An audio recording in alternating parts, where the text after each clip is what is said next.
people, how are you doing? It's another day, another season, another moment that God has given us to come to you, and share a few things here and there on matters life and doing life and what it means to do life.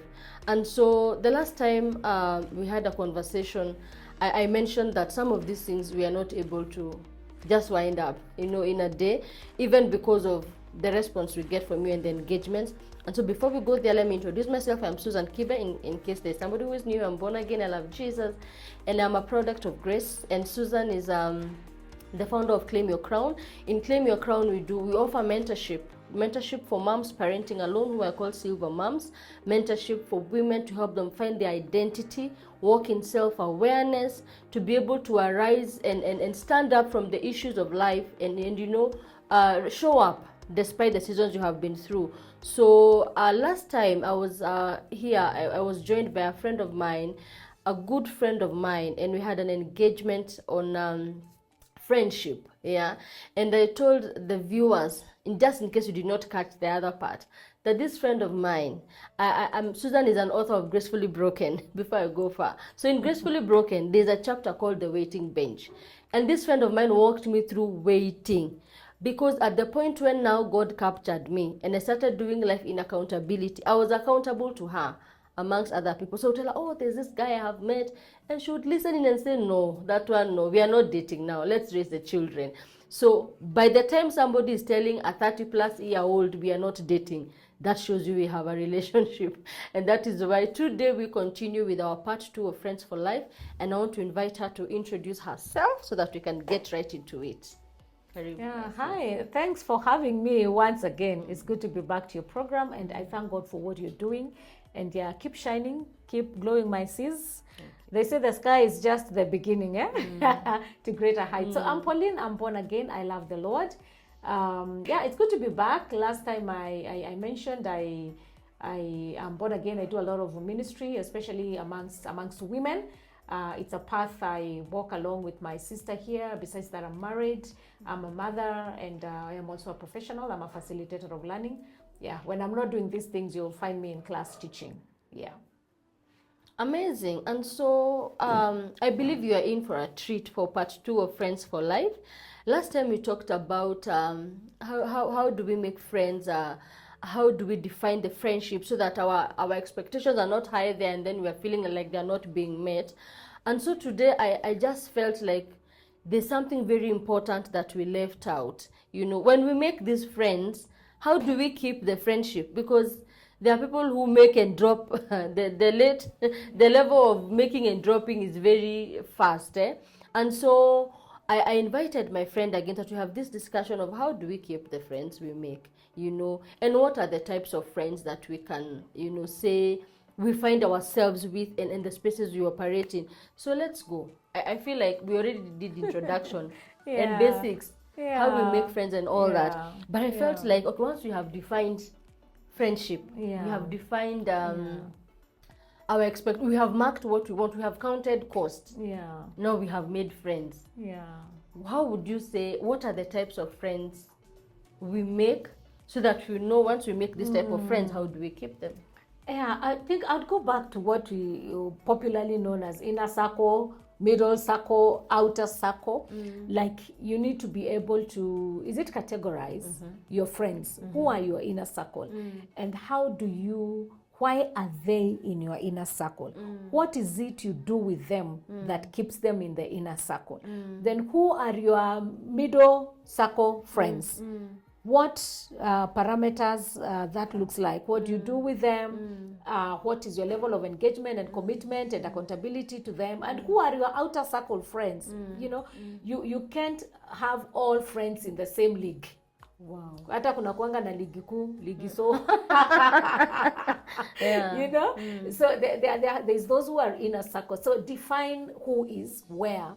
Because the levels of accountability, the levels of engagement, the levels of commitment is different. If you are in my inner circle friend, my level of commitment, engagement, whatever, are higher than those who are in my outer circle, and those who are actually completely outer, it's all different, yeah. So that then you're able to manage your relationships better, yeah, your friendships better. Wow. Yes, I think you ultimately define and who is inner, who is outer. Amazing. So let's say me and you are in the same space Yeah. of life. And once in a while I'll meet maybe your friends, your colleagues from work. Sometimes maybe I'll meet in a function your friends from campus. And sometimes I'll feel like, hey, there's a way this person is more your friend than me, and I thought we are tight. Yeah. You know, I thought we are. So Yeah. how would you say or advise someone to be able to strike up? Because you have brought it out very well. Yeah. Inner circle, middle, outer, there Yeah. are different people in those circles. Yeah. Yeah. So once I have now my types of friends, and then I have another life, maybe, you know, at my workplace, in my neighborhood, you know, the estate community and all that. How do we balance so that me as Sue, when you meet my friends, you know, I don't feel like there's what I expect that I'm not getting, because I thought, you know, we were tight. So how do you strike a balance? And especially with women, I think it's quite a challenge, and it has brought conflict in otherwise very good friends, because we are friends. Yeah. Then I invite you to a party, and you meet, let's say, Tabitha. Yes. And you click so well. And so I'm looking back and I'm thinking, so why are you and Tabitha now going out on a date? Yeah. I'm you seeing you are are out doing on a date, Yes. you're doing coffee, or you're now starting to do things together. And I'm feeling like, Tabitha is my friend, so you're my friend. Why? I'm not understanding this How did connection. you- Yeah. But that is the nature of friendships. It only goes to say, but then let's not talk in the context of healthy friendships. Yeah. Yes. If we are friends, then it is most likely that my friends will connect with you, because we are alike, and my friends are like me. Yes. So it is only natural that they can be, you and my further friends can be in the same space. So now how you take it, whether you will also bring them into your inner or they will remain in the middle or the outer circle, is now dependent on your level of engagement with them. But it's only natural. Because they are like me and you are my friends, it's only natural that you also like them, and they will like you, and you will get to connect. Yeah. So to me, I'd say is that let friendships grow. It's healthy. Let's not be jealous. I think. I don't want to feel bad when I see you laughing so hard with Tabitha, and I'm thinking, what are they laughing about? Tabitha, you are my friend. Yeah. Or Sue, you are my friend. Yes. You shouldn't be laughing with Tabitha, who is also my friend. Yeah. But the fact that you are my friends, then it is very comfortable for me to see you getting along, because then you are alike in some way. Yeah, because you're both my friends, meaning we are both alike. Then it only translates that you have some commonalities with my other friends. Yeah. But now how you move it forward, it's dependent on the level of engagements you want to have. Yeah, I don't know if that answers you, but it's common. But I think people should actually be very free to grow friendships. Yeah, and not get it twisted or allow conflicts. I don't know, but it's a mushy path. Yeah, but that means also when I will start maybe feeling, I don't know how to call it, insecure or bad that you hang out with my friend, then that also says a lot about me. Yes. There is so much with me that I need to work on. And I remember in the last session we agreed, we said that you need to work on yourself. Yeah. If there's anything I need to deal with, deal. Yeah. Yeah, and here's what I can have. Healthy friendships. So I feel by the time somebody is feeling like, where are you? They even said, Amma, they're discussing me. Well, what would we be discussing? Then you are not even friends in the first place. place. Because I cannot sit here and imagine my friends are discussing me. Yes. Okay, they could be discussing good things like how they're taking me to Mombasa for my Oh, birthday, yes. or for how they're planning an anniversary. You know, those things they're allowed to discuss, yeah. But I wouldn't think of them discussing me in a certain way, because they are my friends. So even if I see you with them, it is okay. I mean, you are just growing friendships, yeah? But like you said, those insecurities, those to jealous moments, I feel like, oh, now you're going out more with them, more than me. More than you. That is unhealthy. That is a sick friendship. And I also tend to think that friendship will not last long. Yeah. Because a friendship should be self-sustaining. Yes. Yeah, Yes. once we have defined our level of friendship, our Yes. expectations, it should be self-sustaining. Exactly. Whether I see you with them or not, Or it's not. not taking away from our friendship. Yeah. Now, I know friendship has a lot to do with values, because as we said last time, you attract who you are. Yeah. And so, as much as we have values, like I will not be maybe caught with a friend who does not operate respect, a friend who is not honorable in whatever space they are in, because that means even me, they'll dishonor me tomorrow. If you are dishonoring somebody today, yeah. But would you say they are like I don't want to call them blanket qualities, but like major, like clear qualities, Yeah. like somebody would look for, even in line with your own values? There are things that are outright. Yeah. Yeah, values are important because values ultimately tell who you are, and it is values that make you positioned in the society or align in a certain path. Values are critical, we can't ignore that.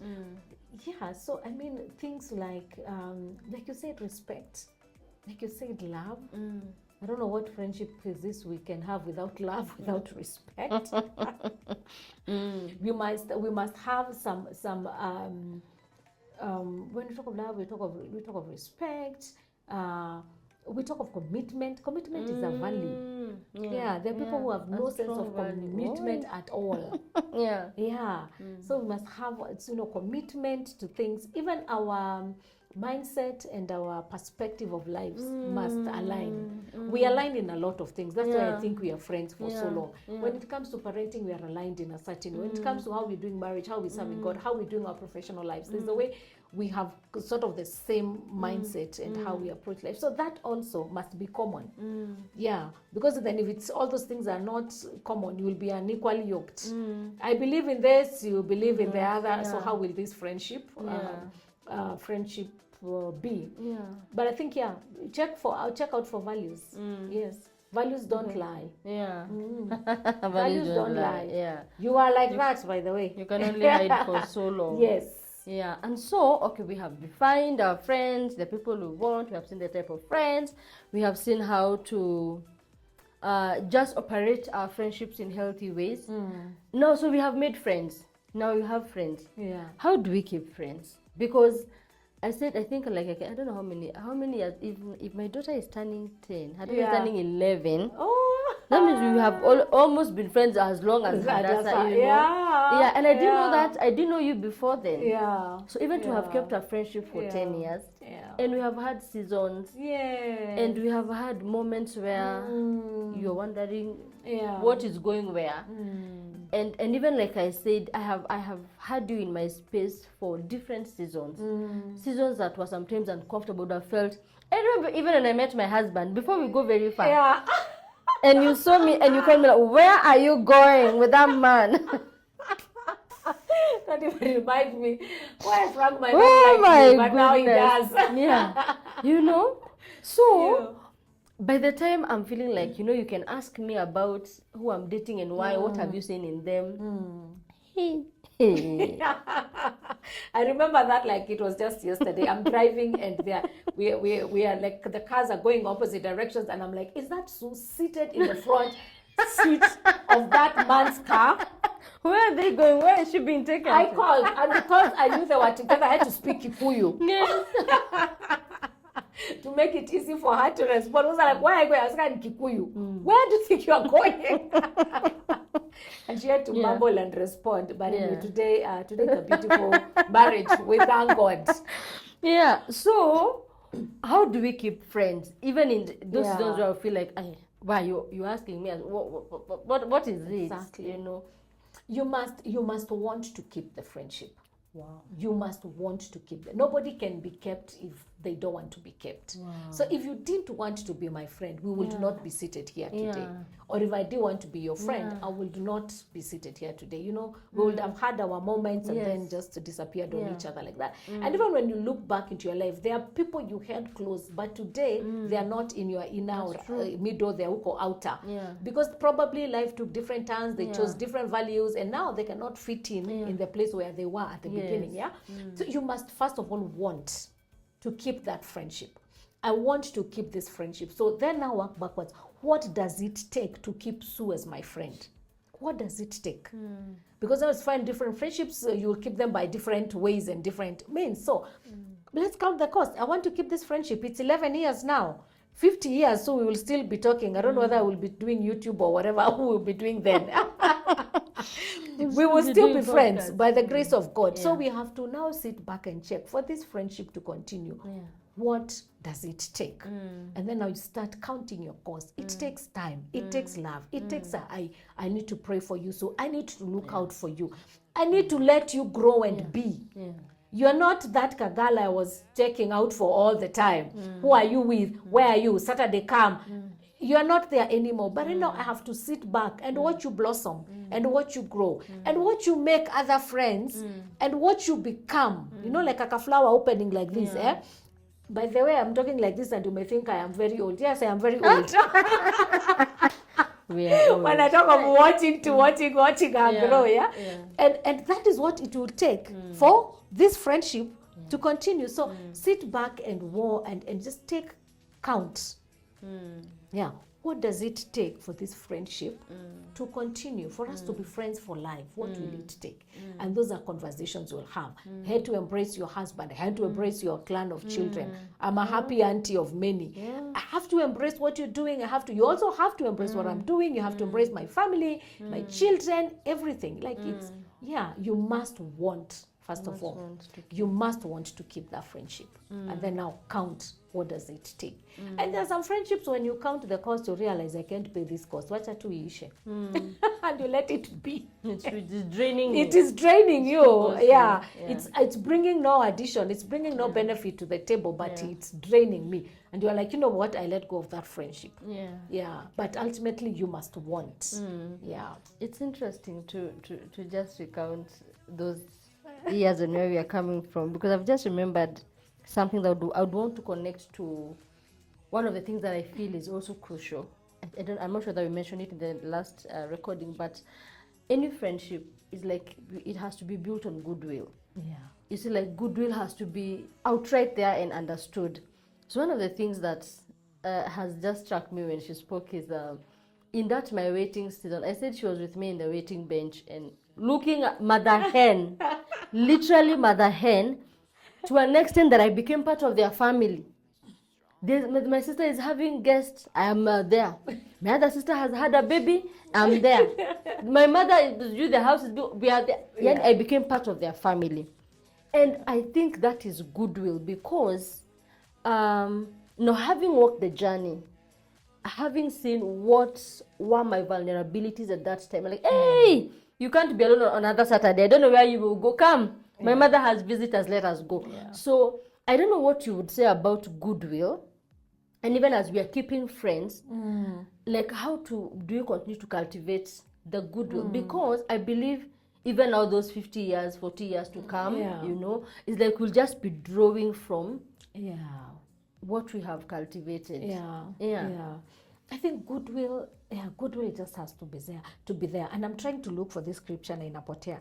Something that you desire well, the way God wishes us well and desires that it is well with us.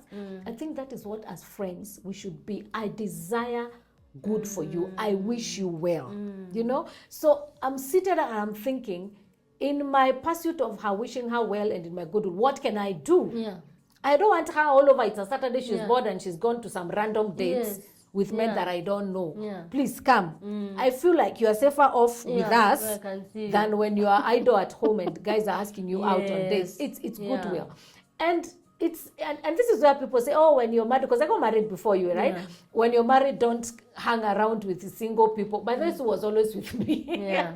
Married, and she's not Hey. married. But it's I've because remembered I something. couldn't, yeah. So I say take that statement with Yeah. a pinch of salt. Because Yeah. if sometimes if you don't extend grace, you get married and you forget your friend, they will be lost. Yeah. I'm like, she's out there. What will she do over the weekend? Go out with people, and then later we are trying to solve problems. She's safer at my house. She's safer with me. Bring the kids. Let's go to my mom's place. Let's do things. Let's do things together. I think it is in wanting the best for your friend and looking at, in this circumstance, what is the best? Yeah. What is the best? And seasons change. Yeah. We are not there anymore. Yeah. Now I have to chat you long before to arrange a date. Are you available? Because I'm available, because seasons have changed. Yeah. You're also so busy, and I'm happy because now you're in a safe. Yeah. Now I just have to check with Frank. Yeah. How is my sis doing? You know, Yeah. at least I'm not worried Yeah. that you might go south, north, and we might come all over looking for you. But that season changed. Yeah, I think it is in that wishing well, genuinely what is the best in this circumstance right now. And I think it is in all seasons of friendship. Because even for me, you are my, what would I say, solid rock. I know anytime, Sue. I know anytime, Sue. I don't need to explain myself. I just need to land in your house, whether with my children, whether with my husband.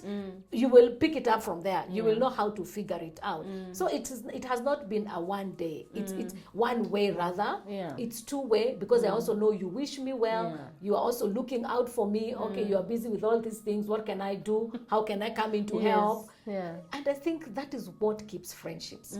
That goodwill. You wish me well.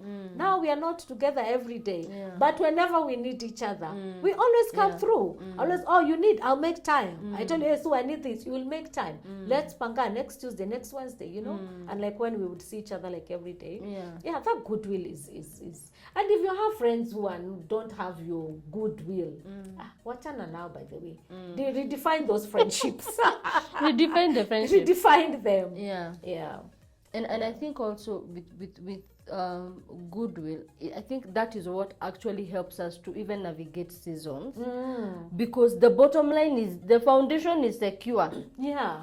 Because you know, you talked about being married and hanging out with a single girl. I remembered when I was in my journey of finding self. There's a time I crossed paths with a very toxic person, a very toxic human being, and he actually felt insecure. Oh yeah. Oh God, why? And it's feeling insecure because, like, we are so close and yet you are married. Yeah. And, my goodness. Yeah. Which is also now coming to also, by the time you said even in marriage, we also, we marry our friends. Because I would think if my brother was not your friend, he'd have started to think, oh, by the way, is it this friendship too? They're always together. Yes. You know, isn't it affecting my goodness. Yeah. So foundation, it helps you shed off what needs to fall off. Exactly. Because you're all seeing it from one angle. Yes. So if you come looking at it differently, by the way, you are the problem. Because this man Sue is describing came into her life, and the first thing he said is that you must drop Pauline. Toxicity. That one friend you must drop. And I'm thinking this guy has just come and found us on a journey. I'm being dropped on what basis? Yeah. On what basis? Because our friendship. But you see, because he was toxic, and he could see I may not agree with his toxicity in your life. So the best thing, riddance, was get rid of Pauline. And you know what? We are friends. And also, you date him. Let's see how this will go. And every day they're in that relationship, we are just talking, and it's just one thing after the other, one thing after the other, until the relationship fell off by itself. He became too toxic even for you. It fell off. Mimi nilikuwa tu hapo. That's why I'm seated here today. We are still friends. I mean, you must have a friendship that is beyond some things, because at that point I could also have told me, now do you have to choose between me and that guy? And I'm looking towards settling and you are looking towards marriage, and you already married. Exactly. So I choose the man before me. But for me, I was like, you know what? I'm not going nowhere. If you date him and you want to marry me, I'm not bulging from a friendship. He's becoming your husband, fine, but me, I'm here as your friend. I'll have to be your sister all the way. But along the way, it did work. And so can you imagine if we tofiakwa? Hey, God If that forbid. man made us fall out. Hey, God forbid. So I thank God for values. Yeah, and even that's genuine goodwill, because you knew my heart towards you is right. Yeah. It's not like I'm against this guy, and it's not like I don't want you to settle. Yeah. But man, this man is off. Yeah, yeah. Wow. I know I'm saying like our time is just, I would want you to look into that camera and talk to somebody who has had challenges after challenges with friends and is just feeling like I just need to be alone. Yeah, like even from what we have discussed, even from last time, just a few pointers you can share with someone who is viewing us today. Yeah, I would say that friendships are beautiful. Friendships are beautiful. And it is also not the will of God for you to be alone. Like, look at even how God says. Jesus said, I no longer call you servants, I call you friends. God also desired a friend. Abraham was his friend. Like, if we are really the children of God, and even he himself has desired friendship from the people he created, right? So then it is not his will that anybody should go on in loneliness and without a friend. Yeah, friends bring a lot of joy, a lot of addition, a lot of blessings into someone's life. Yeah. So if you hurt because of wrong friendships, or if you got hurt because of unhealthy friendships, you just need to take a step back, reevaluate, and start a new journey of creating friendships. Check yourself. What are you also bringing to the table? Because it's not just about them coming to be your friend, but you must also show yourself friendly. When you show yourself friendly, you will have friends. Yeah. So take a step back, evaluate, and begin a new journey of creating friendships. Look at values. Look at define the friendships. What are the expectations? Yeah. What to say, when you define friendships also, don't go into what was just a relationship and make it friendship. I don't know if I'm making sense. That is your colleague, but are they really your friend? So you could have a colleague who becomes your friend, and you could just have a colleague who remains a colleague, because that's where we go wrong. Yeah, you're my colleague, but I now want to make you a friend, and you're not ready to be my friend, and so I end up getting hurt. So define friendships at all level, and once you have identified your friendships, then categorize them. Who is your inner circle? Who is in the middle? Who is in the outer circle? Count the cost of friendships. Commitment has to be there. It will cost you time. It will cost you money. You know, it will cost you goodwill. It will cost you celebrating them, and genuinely so. Also count the cost of, you'll have to watch them be friends with other people because they are not just your friends for you. They're also living in a world, and they have other friends as well. So you'll be happy for them when they're making other friends, and just continue to thrive in life through friendship. But friendships are beautiful. And yeah, and I wish you that you make good friends and live and be healthy and happy. Yeah. Amazing. I've also learned a lot. I feel like I have really been refreshed. And so I hope that you have picked your notes, and that you are making better decisions. Now we know. Even the Bible says in the days of ignorance, God overlooked. So God overlooked where you hurt or you were hurt. So now you have a chance to do better, make better friends, as she has told us. And I look forward to engaging with you in the comments. Feel free to reach out to us if you'd want to have this discussion further, so that we can be able to guide you and see how to even help you, even work with you and help you make a friend that you can keep for 10, 15 years. And people say that women are their own enemies. It's a lie. Yeah. It depends on how you define it. So until next time, I am so honored for your support and for always engaging us. If you did not watch these videos, I would not even make time to make them. But you always engage us, comment, view. Thank you. And let's keep doing this to the glory of God. God bless you.